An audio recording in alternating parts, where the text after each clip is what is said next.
don't know about you, but I've had about enough of our undead friends to last me a lifetime. Don't get me wrong, I'm a huge fan of our zombie brethren.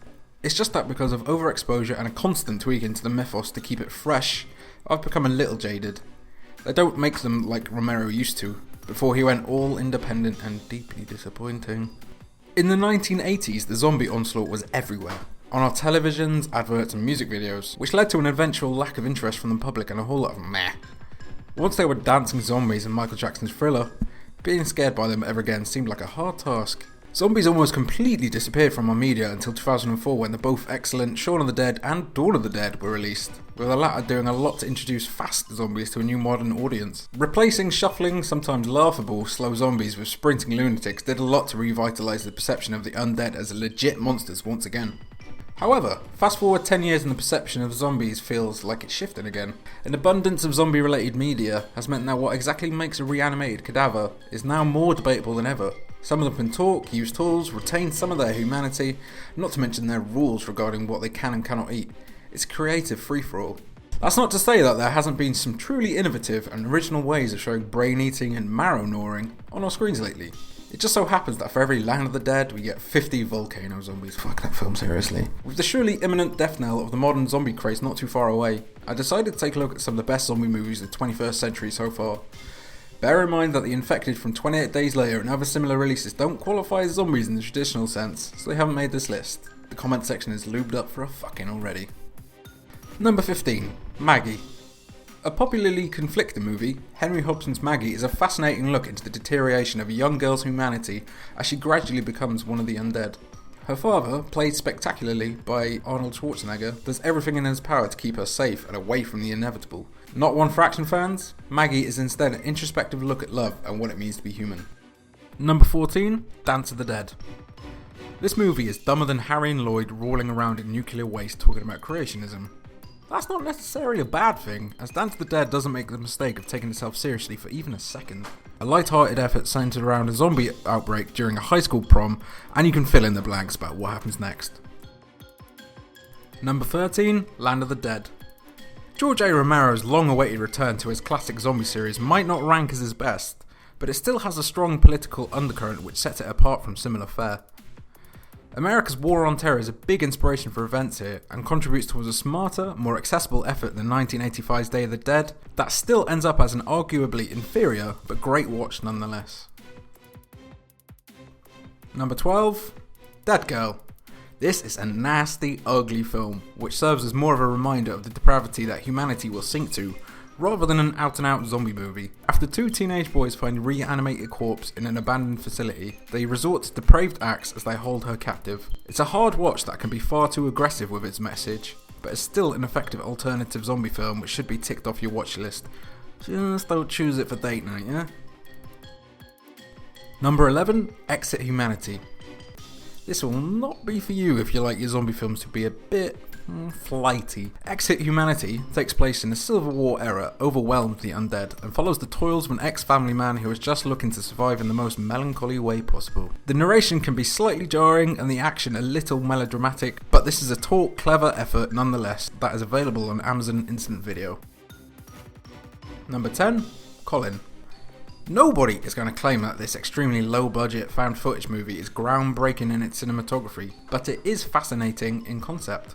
For the princely sum of £45, director Mark Price has managed to create an intelligent film told entirely from the perspective of a zombie during an outbreak in Britain.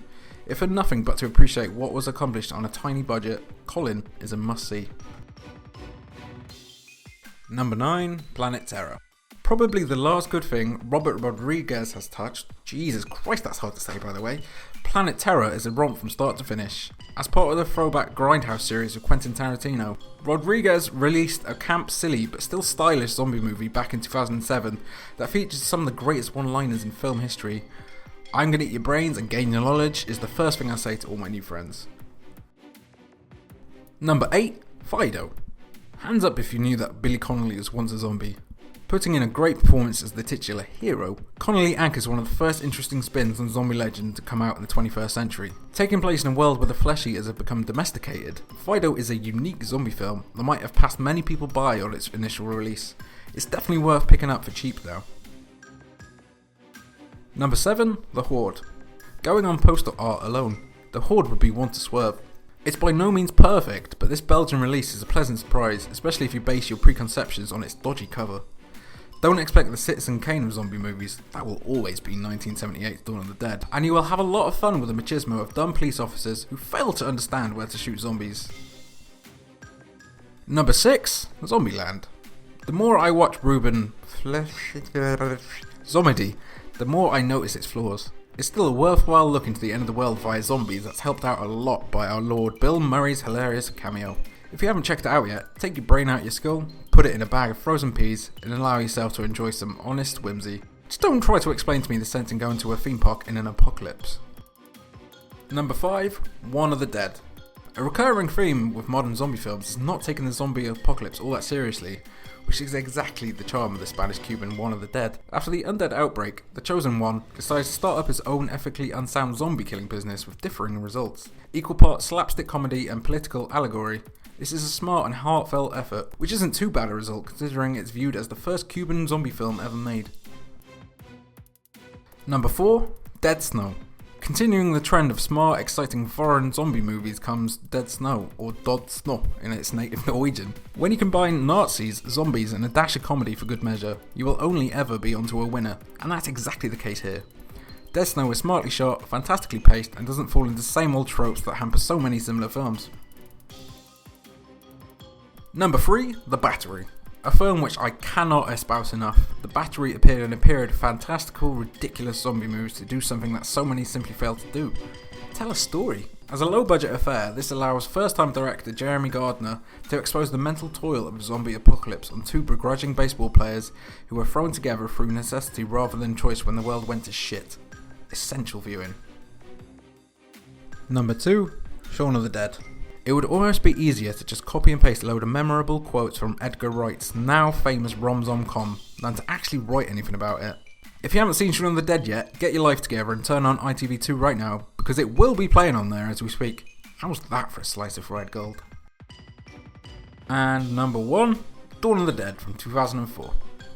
A film that I make an effort to watch at least once a year, Zack Snyder's remake of the classic original is a breathless action film which only shares the location, a shopping mall, with its source material. It's not the thinking man's zombie movie, but I will be damned if it isn't the most entertaining, set up perfectly by a relentless opening sequence.